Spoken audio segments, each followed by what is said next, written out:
You know, they say I'm a little weird here because I tend to see things in images that a lot of people don't. So some have called me, you know, the Columbo of modern-day cable because I'm that kind of weird. But I want you to look at things you have been looking at and then look at it a little differently. Who are the first to respond to disasters like this train derailment? Those guys in the blue shirts and the badges, they're police officers. And look who took down a hammer-wielding maniac in New York City. Oh, yeah. A police officer. But what are protesters across the country railing against? Many of them today. On the surface, police officers.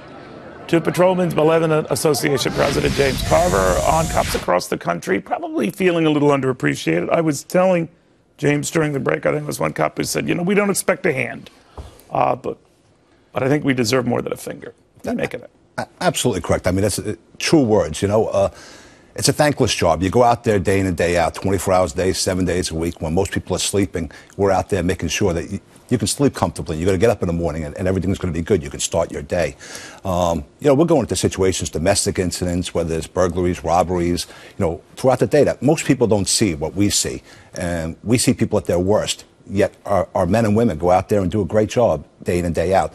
And, you know, if the news media in general would report all the good things that cops did, let me tell you what. Never going to happen. You would never, ever have enough time on the air. No, I hear it. But, you know, it's funny, and this is typical of you, is that when I said, do you ever feel tempted not to help people? When? And you gave me a look like my dad used to give me, I'm going to launch you in orbit.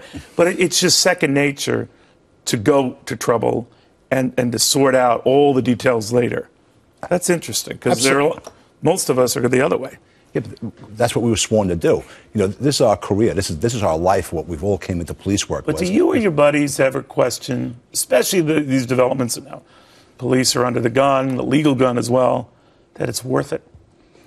It is. You know, you have your moments where you sit there and you say, you know, especially when you look at the media with the attack, that the anti-cop sentiment, and the social media today is really starting to build up this thing, and that's another story. But when we talk with each other, we sit there and say, is it worth doing it? But then you realize it is. You still have to do it. Most of the people are good people out there. The overwhelming majority of the people are good people, and you do it for them. You even do it for the bad people. They don't realize that they need help, but they need help. And that's what we do day in and day out. It's a thankless job.